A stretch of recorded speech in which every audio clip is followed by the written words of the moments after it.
쉽지 않은 지문이니까 한번 보죠. 그리고 이제 그래서 우리가 기출 왜 분석한다고 했었냐면 이런 것 때문에 하는 거예요. 이 지문을 딱 보잖아. 그러면 떠올라야 될 지문이 있어. 얼마 전에 하는 거예요. 그게 바로 칼포포 논리 실증주의 지문. 이게 떠올라야 돼. 그 지문에 그 지문을 읽어나가는 느낌하고 이 지문을 읽어나가는 느낌이 상당히 유사하고, 특히 이 글 같은 경우에 지금 첫 번째 단락, 두 번째 단락, 뭐 세 번째 단락에 이런 게 좀 있어요. 사례 같은 게 뭐 나오잖아요. 사례. 얘를 어떻게 처리하는지 이 방식이 그 칼포포와 논리실증주의 지문하고 유사합니다. 그 사고 과정 프로세스가. 그래서 기출을 보는 이유는 그것 때문이라고 했어요. 내가 유사한 다른 지문이 나왔을 때 그 지문과 유사한 기출 지문을 떠올리고 그때 읽었던 경험을 그대로 집어넣어서 이 지문도 내가 읽어간다. 그래서 쭉 똑같이 가면 같이 읽어주면 되고, 중간에 읽다가 뭔가 차이가 나는 지점이 있으면 그런 건 조금 신경 써서 읽으면 되고, 이렇게 가는 거거든요. 특히 이제 이 지문 같은 경우에는 요 예시가 여러 개의 예시가 나와요. 그 예시를 처리하는 게 좀 중요하겠다. 그때 뭐라고 했었냐면, 얘를 이해하는 게 100%다.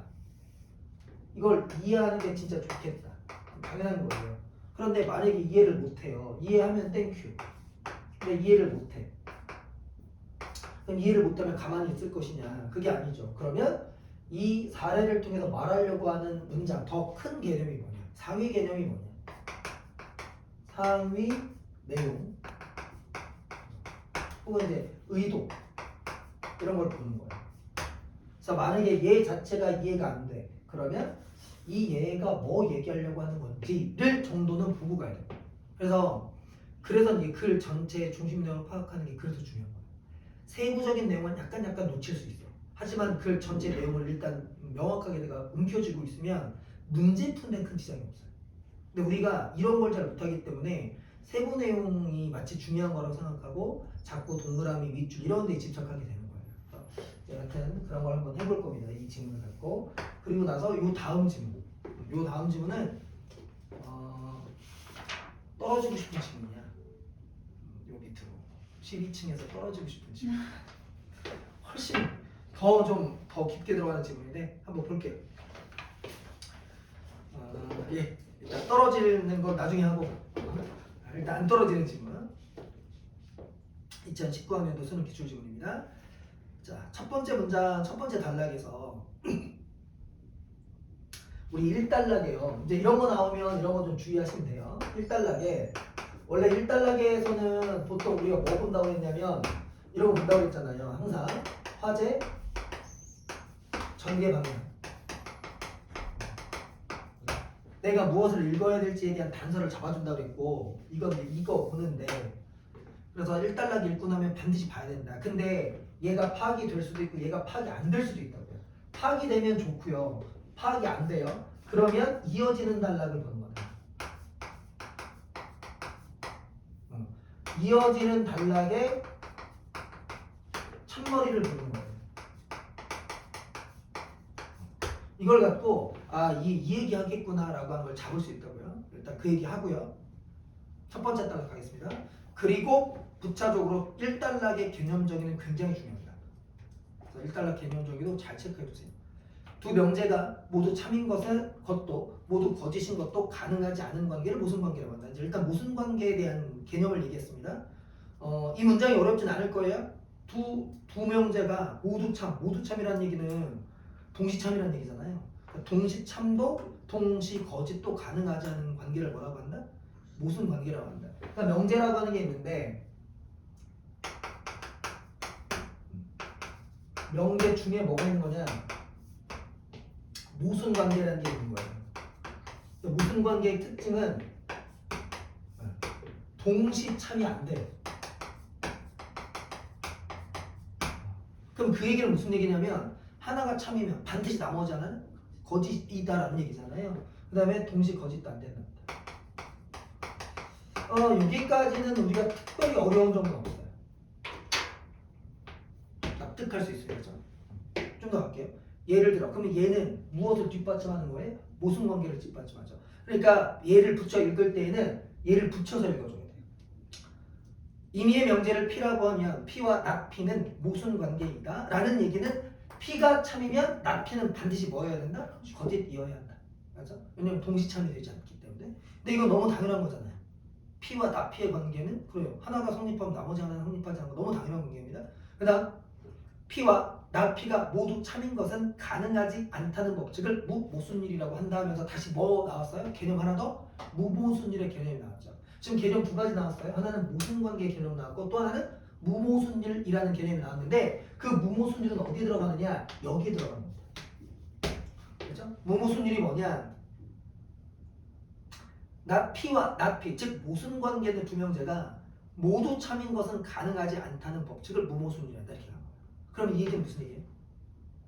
모두 참인 건 가능하지 않다 이거잖아요. 동시참 안 된다. 근데 여기서 주의하셔야 돼요. 얘는 언급했어 안 했어? 안 했지. 그럼 그 문장은 어떻게 해야 되냐면 모두 참인 건 가능하지 않다는 게 무모순율이다. 그러면 무모순율이라고 하는 건 이런 거네요. 둘 중에 하나는 뭐일 수 있다? 동시참인 건 가능하지 않다는 게 무모순율이래요. 그러면 동시참만 아니면 되죠. 동시참만 아니라는 얘기는 둘 중에 하나는 그죠? 둘 중에 하나는 참, 나머지 하나는 거짓인 성립할 수 있고 또 둘 다 뭐인 것도 성립할 수 있다? 거짓인 것도 성립할 수 있다. 무모순율이라는 얘기가 있어요. 무모순율은 지금 이제 무모순율이라고 하는 내용이 나왔는데 이게 뭐냐? 얘는 이것만 가능하지 않은 거예요. 그럼 이 얘기의 속뜻은 뭐냐? 그래서 둘 중 하나는 뭐가 될 수 있다? 참. 또는 둘 다 뭐는 가능하다? 거짓은 가능하다.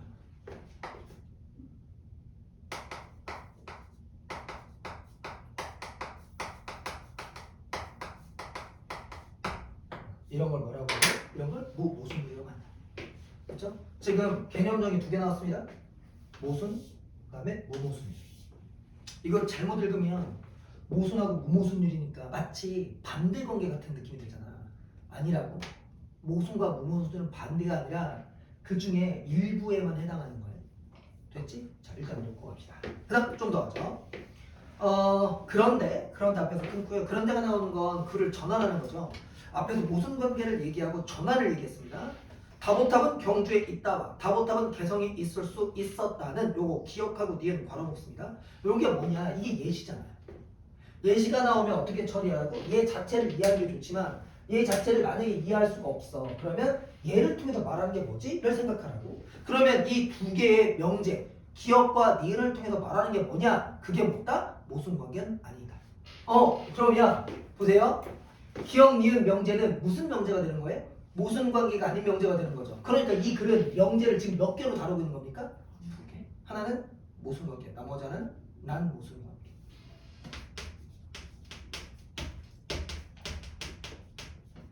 그리고 이 난 모순을 지금 기억과 니은으로 말하는 거예요. 그럼 이 말은 무슨 얘기냐? 난 모순 관계니까 이렇게 돼야 될 거 아니에요? 얘하고 이 정도는 우리가 동의할 수 있잖아.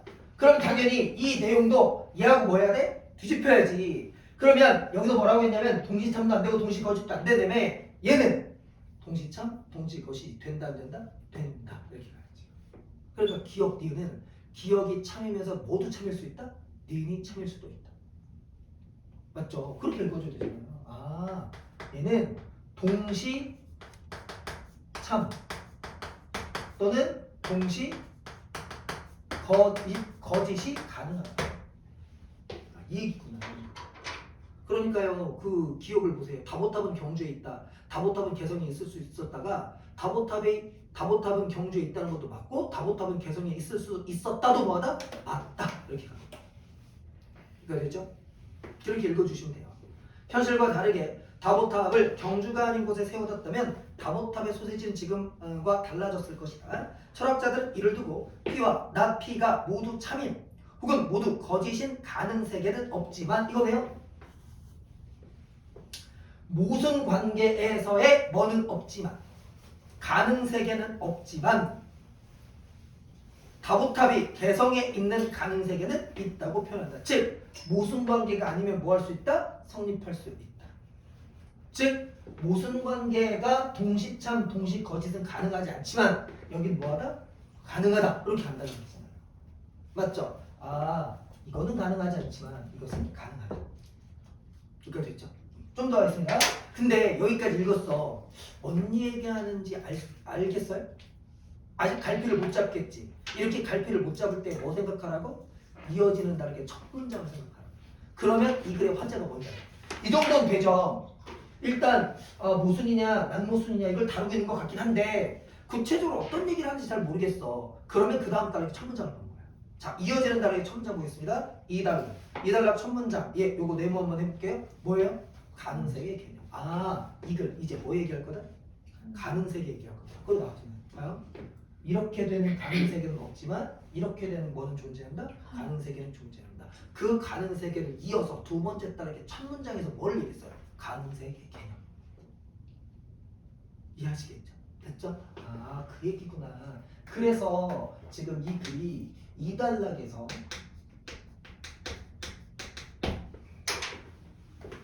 가능세계를 말하는 겁니다. 볼게요. 가보죠. 일상 언어에서 쓰이는 필연성과 가능성에 대한 진술을 분석하는 데 중요한 역할을 한다. 끊어보세요. 지금부터 그러면 뭐 얘기할 거예요? 가능세의 개념을 통해서 뭐 얘기할 거다? 필연성과 가능성이 뭔지를 설명할 거다. 아, 그러면 봐요. 이 단락을 읽고 나면 뭐를 말할 수 있어야 돼요? 필연성은 이런 거고 가능성은 이런 거야. 뭐를 통해서? 가능세계라는 개념을 통해서. 그러니까 필연성, 가능성을 얘기할 때 가능세계에 의해서 이거야, 가능세계에서 이거야 라고 얘기할 수 있어야 된다. 그렇죠? 그래서 이 단락으로 넘으면 이 단락에서는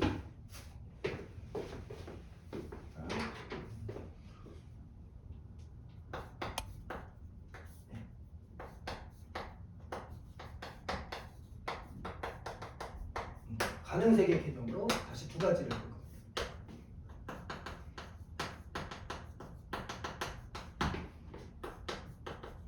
이렇게 읽어줘야 그 다음에 내가 무엇을 어떤 정보에 초점을 맞출지를 이해할 수 있어요.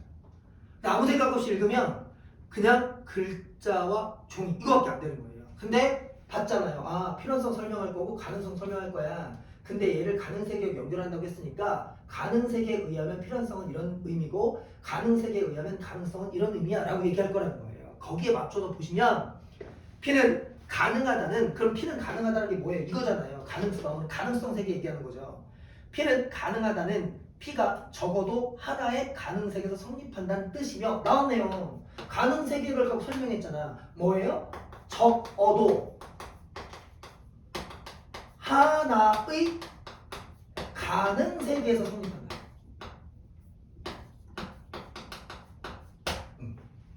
그럼 이 얘기는 무슨 얘기예요? 적어도 하나의 가능세계에서 성립한다. 그 얘기는 그러면 나머지 가능세계에서는 성립하지 않는다. 그러니까 이 말은 이 문장만 들어가 있는 게 아니고 이 말의 속뜻에는 뭐도 있느냐? 그러면 다른 가능세계에서는 성립하지 않는다. 이게 성립한다고 했으니까 그럼 이 말은 무슨 얘기냐? 가능성이라고 하는 건 결국 성립하는 세계도 있지만 뭐도 있다? 그렇죠. 몇 개의 경우의 수가 나오는 거예요. 두 가지. 근데 가능성이라는 게 원래 그런 거잖아. 그러잖아요. 가능성이 그런 거잖아요. 예를 들면 너 성공할 가능성이 있는데? 라고 얘기했어. 그럼 성공한다는 거예요? 아니면 성공할 수도 있지만 실패할 수도 있다는 얘기예요? 그렇죠. 할 수 있다는 거죠. 할 수도 있지만 뭐 할 수도 있다? 실패할 수도 있다. 그 가능성은 항상 참인 경우와 거짓인 경우에 두 가지가 다 들어가는 겁니까? 안 들어가는 겁니까? 들어가는 거죠. 그 얘기. 그러면 이제 이거 얘기해야죠. 도대체 필연성이라고 하는 건 그럼 가능세계로 뭐라고 얘기하느냐? P는 필연적이다. P가 모든 가능세계에서 성립한다. 잠깐만요. 차이가 나왔죠. 차이가 나는 단어에다가 밑줄 한번 해볼래요? 얘와 얘가 달라지는 가장 핵심적인 단어. 자, 여기는 뭐예요? 적어도 하나에 하나. 여기는 뭐 모든. 아.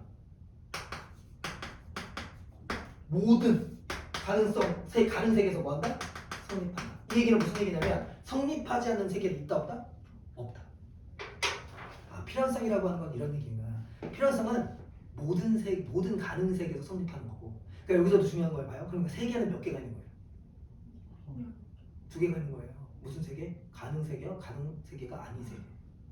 지금 여기서 다루는 세계는 무슨 세계입니까? 가능 세계.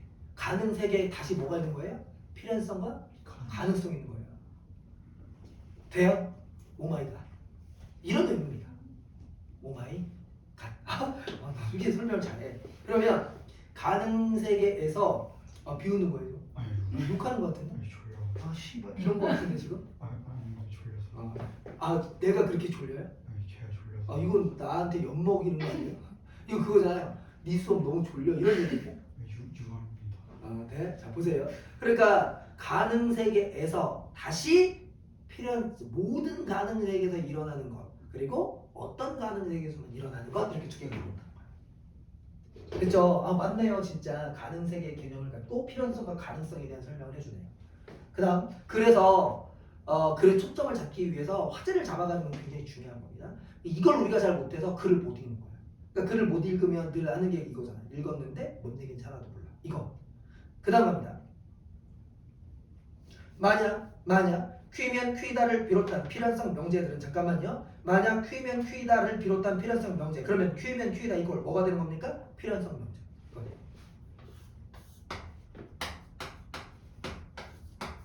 퀴면 퀴다. 잠깐만요. 우리 이거 어디서 많이 본 거 아니에요? 퀴면 퀴다 이거 어디서 많이 봤는데 칼포퍼 논리 실증주의 지문 총각은 총각이다. 뭐예요 이거? 통호반복 명제잖아. 그래서 거기서도 그랬잖아. 총각은 총각이다는 검증이 필요 없는 참. 그래서 검증이 필요 없는 창이니까 무슨 참이에요? 무조건 참. 무조건 성립하는 거죠. 그럼 그거예요. 퀴면 퀴. 됐죠? 앞으로 퀴면 퀴다를 보는 순간 이런 구조의 명제는 다 뭐라고 바꾸시면 돼요? 필연성 명제. 그럼 아까 다보탑은 개성에 있다. 이건 필연성 명제입니까? 아닙니까? 아닌 거예요. 그러니까 무슨 명제였어요? 가능성 명제였잖아요. 가능성 명제. 기억 니은은 그러니까 어디에 들어가는 겁니까? 여기에 들어가네요. 이렇게 이해를 해야 문제 몇 번 풀리냐면 두 번째 문제가 풀립니다. 애들 많이 틀렸습니다. 좀 더 할게요. 다보탑은 경주에 있다와 같이 가능하지만 필연적이지 않은 명제. 가능하지만 필연적이지 않은 명제가 뭡니까? 가능성 명제죠. 자, 그런 가능성 명제는 우리의 현실 세계를 비롯한 어떤 가능 세계는 성립하고 또 어떤 가능 세계는 성립하지 않는다? 했던 얘기 한 번 더 해요. 철학 인문학 지문의 대표적인 특징이죠. 철학 인문학 혹은 철학 논리학 지문은 항상 내가 뭐라고 한다고 그랬냐면 추상적인 걸 하나 던져놓고 그걸 알 때까지 뭐 한다? 구체적으로 계속 설명했던 얘기 계속 반복하고. 그래서 따라 읽는 게 굉장히 중요한 거예요. 근데 이게 익숙하지 않으면 철학 논리학 지문을 못 읽는 거예요. 좀 더 하죠. 그 다음 3단락 가능세계를 통한 담론은 또 마찬가지죠. 이어지는 단락에 첫머리를 봤더니 가능세계를 통한 담론이에요. 가능세계 담론이 뭔데요? 이 얘기잖아요. 얘는 우리의 일상적인 몇몇 표현들을 보다 잘 이해하는 데 도움이 된다. 끊어보세요. 그럼 그 다음에 어디에다 초점 맞춰서 가야 돼요? 일상적인 표현. 가능세계의 개념을 통해서 이제 뭐를 검토해 보겠다? 우리가 사용하는 일상적인 표현들을 살펴보겠다는 거예요. 그러면 이 일상적인 표현들도 뭐로 설명하겠다는 겁니까? 가능세계에 갖고 설명하겠다는 거예요.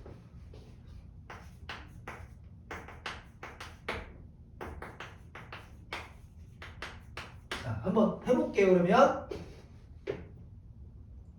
다음 상황을 생각해보자. 나는 이거 사례죠? 사례가 나오면 어떻게 하라고 그랬어요? 사례 자체를 이해하면 좋다. 근데 이해를 못하면 어떻게 해라? 이 사례를 통해서 말하고 있는 게 뭐냐? 그럼 이 사례가 말하는 게 뭐예요? 이거 됐죠? 한번 가볼게요.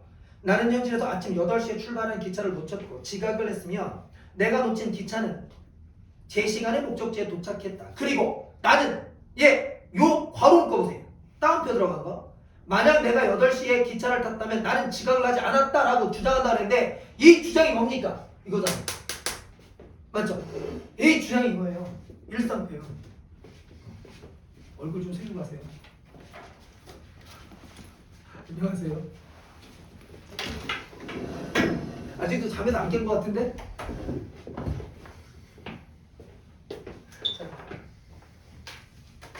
자, 보세요. 지금 일상적인 몇몇 표현들이 바로 이거잖아요.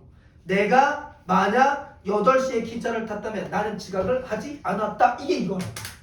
내가 여기 한번 써볼게요. 내가 만약 기차를 탔다면 잠깐만 if예요. 맞죠?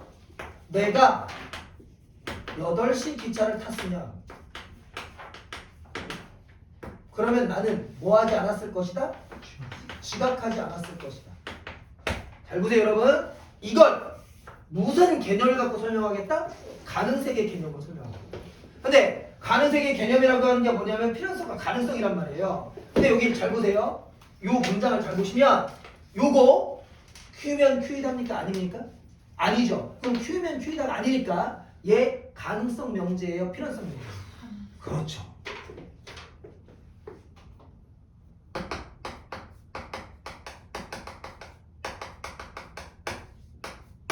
그러면 가능성 명제는 다시 경우의 수가 몇 개가 나와야 돼요? 2개가. 뭐 할 수도 있지만 지각하지 않을 수도 있지만 뭐 할 수도 있다? 지각할 수도 있다. 이제 잡히죠. 이렇게 읽어주는 거예요. 사례가 나왔는데 사례를 이해를 못하니까 사례를 갖고 자꾸 고민하는 거예요. 근데 만약에 그렇게 되면 이 사례를 통해서 말하려는 게 뭐지? 이를 꼭 생각하시라고. 아, 이거 가능세계를 통해서 설명하려고 하는 일상 표현이잖아. 근데 일상 표현을 가능세계로 설명한다고 했으니 이 일상 표현을 봤더니 얘가 Q면 Q이다가 아니네? 그러면 가능성 명제구나. 가능성 명제니까 나올 수 있는 결론도 지각을 하지 않았을 가능성도 있지만 뭐도 있더라? 지각했을 가능성도 있더라라고 뭐 해야 된다? 나와야 된다. 왜? 무슨 명제니까? 가능성 명제니까. 그럼에도 그런데 전통 논리학에서는 만약 A이면 B다라는 형식의 명제, 이거 A이면 B다라는 형식의 명제 다른 말로 바꿔보세요. 무슨 명제? 가능성 명제. 가능성 명제는 A가 거짓인 경우에 A가 거짓이란 얘기가 A가 뭐예요? 여기서 A가 뭡니까? 문장을 잘 보세요. A이면 B다라고 그랬잖아요. 보세요. A이면 B다. 이거잖아. 그럼 여기서 A가 뭡니까? 내가 8시에 기차를 탄 것 이거죠. 내가 8시에 기차를 탄 게 뭐예요? A예요. 맞죠? 그런데 거기 뭐라고 써 있으니까 A가 뭐인 경우? 거짓인 경우. 그러면 A가 거짓이라는 얘기는 나는 실제 8시에 기차를 탔다 안 탔다? A가 거짓이니까 안 탔다는 거잖아. 자, 물어볼게요. 내가 일찍 일어났다면 지각을 하지 않았을 텐데 이 말은 난 이미 일찍 일어났다는 얘기입니까? 늦게까지 잤다는 얘기입니까? 그렇죠. 그러면 앞에 if를 붙이는 순간 사실이에요? 거짓이에요? 거짓이죠. 내가 특정 학생을 얘기하는 거야. 자, 봐요. 내가 이 질문을 하고요. 2020년에 재수생들 들어왔을 때요. 이거 갖고 엄청 놀렸어요. 애들이 재수생들이 다 뭐라고 하냐면 아니 뭐 여러분들 똑같잖아요. 아 선생님 저 작년에 열심히 했으면 올해 재수 안 했겠죠. 이렇게 얘기했어요. 그래서 내가 그런 질문을 가능세계 지문을 공부한 사람과 가능세계를 지문을 공부하지 않은 사람을 나눠서 답을 볼 수 있어요. 가능세계를 공부하잖아요. 다 뭐라고 얘기하냐면 작년에 제가 공부 열심히 했어서 재수할 수 있었겠죠? 이렇게 얘기해요. 왜냐하면 작년에 공부를 열심히 했었어 도라는 말은 이미 나는 공부를 열심히 했다는 겁니까? 안 했다는 겁니까? 안 한 거잖아요. 그러면 경우의 수는 2가지가 나와야 된다고요. 재수했을 가능성과 재수하지 않았을 가능성. 그래서 이 가능세계 지문을 공부하면 이제 열심히 한다고 다 되는 건 아니군요 라는 걸 알게 됩니다. 자, 어쨌든 그런데 보세요. 그럼에도 내가 만약 그 기차를 탔다면 여전히 지각을 했을 것이라는 주장을 하지 않는 이유는 무엇일까? 무슨 얘기냐? 우리는 무슨 주장만 한다고요? 이 주장을 한다고요. 이 주장만 해요. 그리고 얘는 뭐 하지 않는다? 주장하지 않는다고요. 우리는. 이게 우리의 뭡니까? 일상적 표현이잖아요. 우리 다 이렇게 생각하잖아. 그때 내가 8시에 기차 탔으면 지각 안 했을 텐데 바보 이렇게 하잖아. 근데 그럴 때 가능 세계를 배운 사람은 뭐라고 해야 된다고요? 야, 꼭 지각을 안 했을 가능성이 100% 돼? 필연적이지 않잖아 이렇게 얘기한다. 근데 왜 우리는 얘는 뭐 하지 않을까? 주장하지 않을까라는 뭐를 던진 거예요? 물음을 던졌어요. 자, 물음에 대한 답을 찾아야겠죠. 물음에 대한 답 찾아봅시다. 내가 그 기차를 탄 가능 세계를 생각해 보면 그 이유를 알 수 있다. 그 가능 세계 중 어떤 세계에서 나는 여전히 지각을 한다. 가령 내가 탄 그 기차가 고장으로 선로에 멈춰 운행이 오랫동안 지연된 세계가 그런 예이다. 하지만 내가 기차를 탄 세계들 중에 내가 기차를 타고 별 다른 이변 없이 제 시간에 도착한 세계가 그렇지 않은 세계보다 우리의 현실 세계와의 유사성이 높다. 일반적으로 A가 참인 세계들 중에 하고 비교할 때 B도 참인 세계가 B가 거짓인 가능 세계보다 뭐하다? 현실과 더 유사하다. 그러니까 우리는 뭘 주장하지 않는다? 얘를 주장하지 않는다. 왜 우리는 기차를 타도 지각했을 가능성에 대해서는 얘기하지 않느냐? 이유는 기차를 타면 지각했을 가능 세계와 지각하지 않았을 가능 세계 중에 어떤 게 현실과 유사하다? 지각하지 않았을 가능 세계가 훨씬 더 현실과 유사하다. 그러니까 우리는 뭘 얘기하지 않는다? 얘를 얘기하지 않는다. 이게 뭐예요?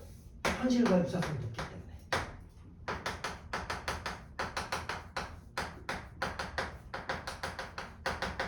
이게 답이잖아요. 이게 답이에요. 이게 Q 던졌잖아요. Q에 대한 답이에요. 왜 우리는 잘 안 됐을 가능성에 대해서는 얘기 안 하냐. 그래서 아까 얘기한 거예요. 공부 열심히 하면. 또는 이게 이제 이런 건 어머님이나 아버님한테 말씀하시면 돼요. 특히 어머님들이 뭐라고 많이 말씀하시는, 우리 와이프도 그 얘기를 많이 하는데요. 우리 와이프가 이 영상을 보거든요. 오해하지 마세요. 우리 와이프가 뭐라고 하면 그때 내가 오빠를 안 만났어야 되는데 그러면 내 인생이 바뀌었을 텐데 이런 얘기 한다고요. 막 와이프 좋다고 쫓아다니는 남자 중에 별리사가 있었는데 와이프가 그냥 단칼에 거절했대요. 그래서 와이프가 그런 얘기를 합니다. 내가 그때 오빠 안 만났으면 내가 별리사 결혼했을 텐데 뭐 이런 얘기해요. 그럼 내가 이걸 갖다 주는 거죠. 내가 그때 그 별리사를 나를 안 만났다면, 김영대를 안 만났다면 지금 인생이 바뀌었을 텐데 라고 하면 내가 뭐라고 얘기할 거냐? 그랬을 가능성과 그렇지 않았을 가능성 다 있어. 이 여자야. 내가 이렇게 얘기할 거라고. 그런데 왜 우리는 그렇게 말을 하느냐? 그렇게 될 가능성이 현실 세계가 뭐하기 때문에 유사하기 때문에. 그러니까 보세요. 유사하다는 건 필연적이라는 겁니까? 필연적이 않다는 겁니까? 필연적이지 않다는 거. 이해됐죠? 그 얘기인 겁니다. 오케이. 네, 여기까지가 참 어려운 얘기였고요. 마지막 단락 가겠습니다. 가능 세계는 다음 4가지 성질을 갖는다. 마지막 단락은 사실 그렇게 위력 있는 단락은 아닙니다.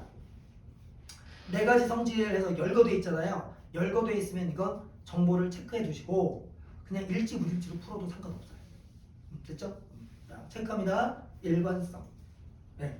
어떤 것이 가능하지 않다면 그것이 성립하는 가능 세계는 없다. 이게 일관성이에요. 일관성 체크해 두시고, 두 번째 포괄성. 어떤 것이 가능하다면 그것이 성립하는 가능 세계는 존재한다. 잠깐만요. 그러면 여러분, 일관성과 포괄성 서로 완전 무슨 개념이에요? 상반된 개념이네요.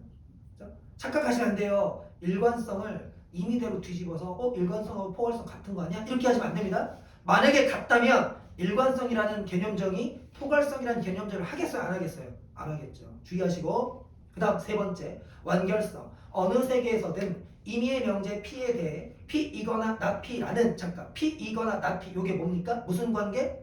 무슨 관계라는 배정률이 성립한다. 됐죠? 즉 P와 not P 중 하나는 반드시 참이라는 것이다. 넷째, 가능세계 독립성이다. 독립성. 한 가능세계는 모든 시간과 공간을 포함해야만 연속된 시간과 공간에 포함된 존재들은 모두 동일한 하나의 세계에만 속한다. 그러니까 서로 다른 세계에서는 연교함이 없다는 얘기입니다. 이렇게 이해하시면 돼요. 여기까지 4개. 됐죠? 가능세계, 성격 4개 체크해 두시고 문제 풀 때 그냥 적용만 하시면 돼요. 자, 그 다음 문제 보겠습니다. 1번. 잠깐만요. 우리 지문을 잠깐만 보세요. 지금 처음부터 끝까지 이 지문에 관통한 논리, 정보 처리 논리 구조가 있어요. 그게 뭐냐? 대립이죠. 맞죠?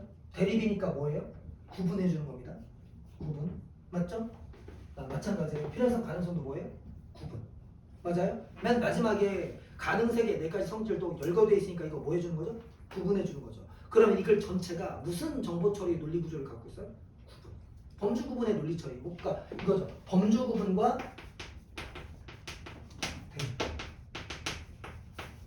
이 논리 구조를 갖고 있으니까 문제 풀 때도 이 논리 구조에 맞춰서 푸는 거예요. 선택지 볼 때 요 구분과 범주 구분과 대립 구조 잘 생각하고 문제를 푸세요. 자, 1번 문제 보겠습니다. 1번에 1번 배종률은 끊고요. 배종률은 무슨 관계라고 했죠? 모순 관계입니다. 모든 가능세계 성립한다. 모든 가능세계에서 성립한다. 예, 체크해보세요. 예, 모순 관계가 무슨 명제야? 필연성 명제죠. 필연성 명제는 어디에서 다 성립합니까? 모든 가능세에 성립합니다. 그러니까 답 1번. 범주가 정확하죠. 그런데 2번 보세요. 모든 가능한 명제였죠. 이거 무슨 명제예요? 필연성. 가능 명제. 가능한 명제잖아요. 필연성 명제예요, 가능성 명제예요. 가능성 명제죠. 그럼 가능성 명제는 현실 세계에서 성립합니까? 자, 모든 명제가 현실 세계에서 성립하려면 무슨 명제여야 돼요? 필연성 명제였죠. 근데 2번은 지금 가능성 명제를 달아뒀잖아요. 그러니까 뭐가 안 맞아요? 범주가 안 맞죠. 범주 X. 3번 필연적인 명제입니다. 그럼 필연성 명제죠? 성립하지 않는 가능세계가 있다. 있어요? 없죠. 자, 성립하지 않는 가능세계가 있는 건 무슨 명제입니까?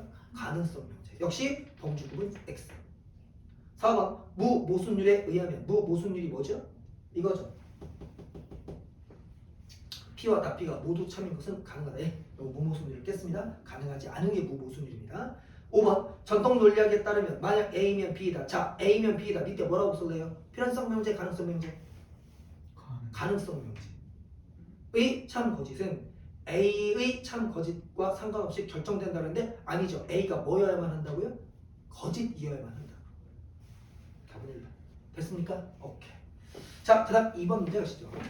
2번 기억, 니은입니다. 자, 기억, 니은 보세요. 기억, 니은. 자, 기억이 뭡니까? 다보탑은 경주에 있다. 니은은 다보탑이 개성에 있었을지도 모른다죠. 자, 두 개 묶으면 무슨 명제? 필연성 명제예요, 가능성 명제예요? 가능성 명제. 이렇게 놓고 문제로 들어가요. 그러면 만약에 틀린 게 나와. 그러면 그거 무슨 명제로 진술하는 걸까? 필연성 명제와 관련해서 진술하겠지. 이렇게 생각하는 거예요. 자, 1번 기억, 가능성 명제가 성립하지 않은 가능세계는 존재한다. 맞죠? 왜? 가능세계 명제 특징. 맞아요? 가능세계 명제, 가능성 명제는 성립하는 세계도 있고 성립하지 않는 세계도 있다. 2번 만약 다보탑이 개성이 있다면 다보탑은 개성이 있다. 끊어요. 무슨 명제? 필연성. 그렇죠.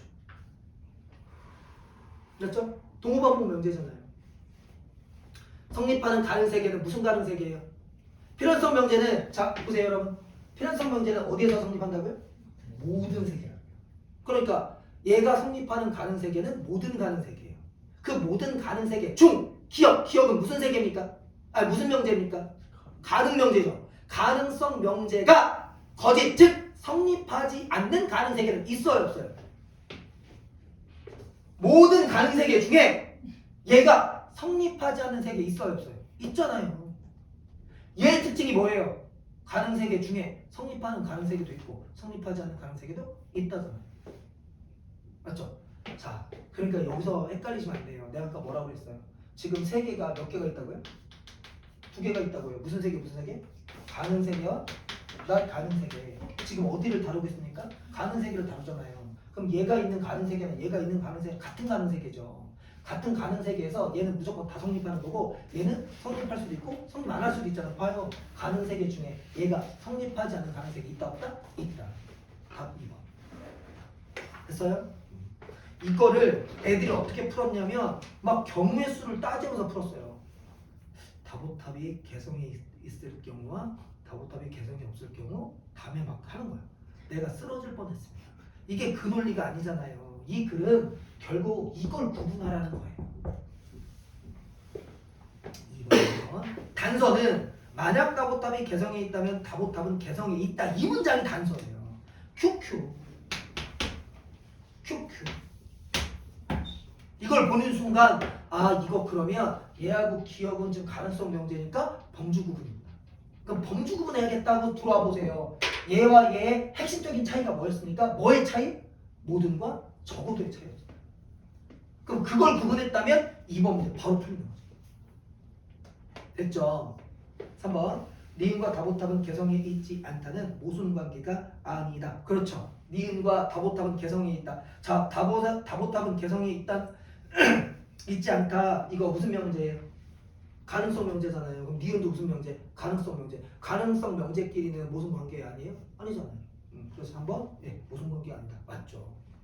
돼요? 넘어갑니다. 그 다음에 4번 만약 니은이 거짓이라면 그러니까 니은이 뭐죠? 가능성 명제입니다. 가능성 명제가 거짓이라면 어떤 가능세계도 다보탑이 개성이 있지 않다. 왜 아니 개성에 있지 않다는 게 거짓이면 개성이 없다는 얘기잖아요. 그렇죠? 그러니까 당연히 답은 맞고요. 5번 기억 니은은 현실 세계도 둘 다 참인 것이 가능하다. 오케이. 둘 다 참인 거 가능하죠. 왜? 무슨 명제입니까? 가능성 명제였어요.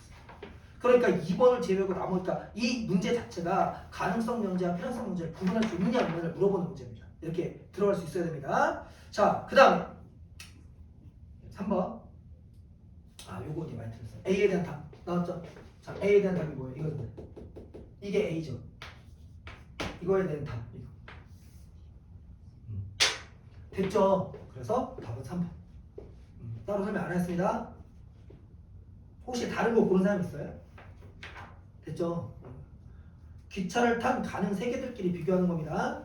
그럴 때 현실과 유사성을 얘기하는 거지 1번, 2번은 아예 답이 될 수가 없어요. 기차를 타지 않은 가능 세계끼리 비교하는 게 아닌 겁니다.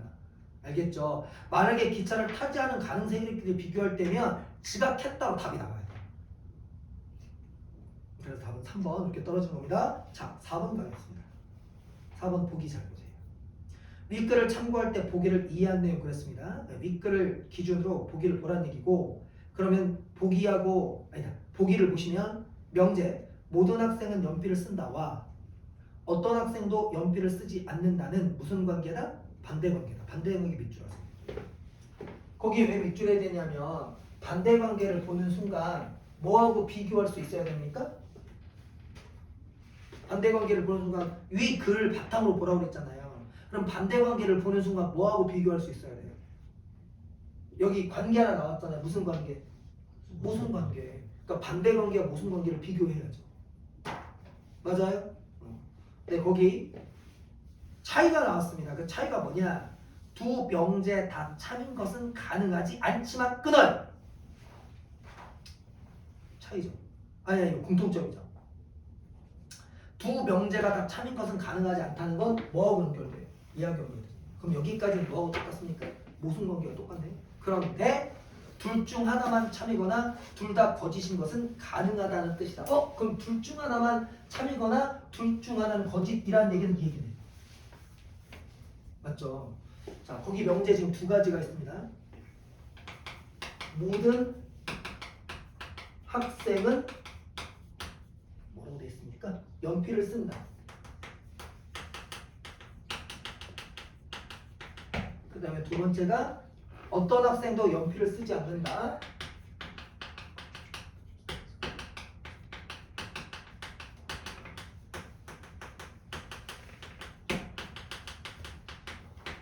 이게 무슨 관계라고요? 반대 관계라고요.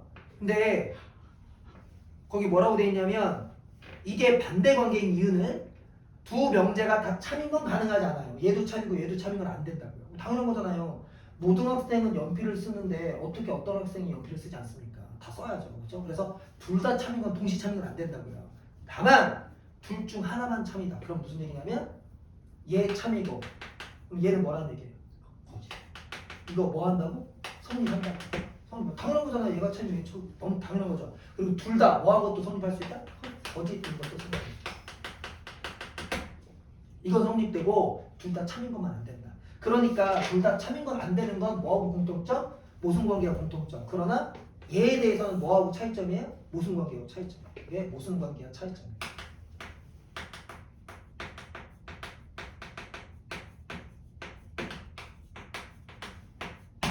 이렇게 하고 선택지 들어갑니다. 여기까지 되죠? 선택지 보겠습니다. 1번 가능세계 완결성과 독립성에 따르면 끊고요. 그러면 본인들은 완결성과 독립성 지금 빨리 확인하러 가야 돼요. 완결성이 뭐죠? 배중률입니다. 납피와 피관계. 그 다음에 독립성이라고 서로 다른 세계는 영향을 주지 않는다는 겁니다. 모든 학생이 연필을 쓰는 가능 세계가 존재한다는 것과 어떤 학생도 연필을 쓰지 않는 가능 세계가 존재한다는 것 중 이게 무슨 관계? 반대 관계. 하나는 반드시 참이고 그중 하나는 반드시 참이고 끊어보세요. 그중 한 세계의 시간과 공간이 다른 세계로 이어질 수 없겠군. 자, 일단 독립성에 의하니까 한 세계의 시간과 공간이 다른 세계로 이어질 수 없는 건 맞아요. 그런데 그 앞에 거 둘 중 하나가 반드시 참 이건 아니죠. 왜? 뭐인 경우도 있습니까? 거짓인 경우도 있어요. 맞죠? 반드시가 틀렸습니다. 다시 말해서 이렇게 보시면 되고 그 다음에 2번 가능세계 포괄성과 독립성에 따르면 그럼 포괄성, 독립성 빨리 확인하셔야 되겠고 독립성은 확인했으니까 포괄성 확인해 보세요. 가능하면 가능한 거예요. 그렇죠? 어떤 학생도 연필을 쓰지 않는다가 성립하면서 끊고요. 그럼 이게 참이죠. 그 세계에 속한 한 명의 학생이 연필을 쓰는 가능 세계들이 존재하고 끊어요. 보세요. 가능하면 가능 세계가 있다. 맞죠? 그러니까 여기까지 포괄성과 연결됩니까? 안 됩니까? 됐어요. 그 세계들의 시간과 공간은 서로 단절되어 있다. 뭐가 틀렸습니까? 단절이 틀렸죠. 왜? 같은 가능 세계잖아요. 같은 가능 세계끼리는 통한다고 그랬어요? 단절되어 있다고 그랬어요? 통한다고 그랬죠. 3번 가능 세계 완결성에 따르면 끊고 어떤 세계에서든 어떤 학생은 연필을 쓴다와 어떤 학생은 연필을 쓰지 않는다 중 하나는 반드시 참이겠군. 잠깐만요. 완결성을 적용하려면 뭐가 적용돼야 된다고 그랬어요? 자, 빨리 찾아야죠. 이거 머리로 돌리면 안 돼요. 내가 완결성을 모르잖아요. 그럼 본문에 가서 찾아야 돼요. 본문에 뭐라고 되어 있습니까? 무슨 율? 배중률. 배중률은 무슨 관계가 된다고요? P와 납피 관계가 된다고요. 근데 거기 보세요. 명제. 어떤 학생은 연필을 쓴다와 어떤 학생은 연필을 쓰지 않는다는 게 성립할 수 없는 선택지입니까? 명제? 아니잖아요. 왜냐면 어떤 사람은 쓸 수도 있고 어떤 사람은 뭐 할 수 있어? 안 쓸 수도 있지. 동시 참 가능하잖아. 그러니까 뭐가 적용 안 돼? 배중률이 적용이 안 된다고. 모순 관계가 적용이 안 되는 거예요. 그래서 3번 날려야겠죠. 4번 가능세계의 포괄성에 따른 포괄성입니다. 포괄성. 자, 한 번 다시 보고 오시고 가능하면 가능한 겁니다. 모든 학생은 연필을 쓴다가 참이거나 세모하세요. 어떤 학생도 연필을 쓰지 않는다가 참인 가능세계. 잠깐만요. 이거지. 이런 가능세계 있어요 없어요? 있잖아요. 답 4번. 됐습니까?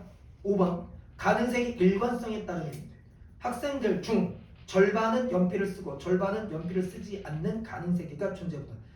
자, 봐요. 일관성은 안 되면 없다예요. 근데 여기 뭐라고 되어 있어요? 잠깐만요. 미안합니다. 내가 잘못 얘기했죠. 지금 이게 일관성 맞죠? 일관성이 맨 처음에 나온 거잖아요. 일관성이 뭐예요? 안 되면 안 된다예요. 가능하지 않으면 가능세계가 없다. 이렇게 나와야 되는 겁니다. 그런데 그래서 요 5번 선택지가 소송까지 갔었어요.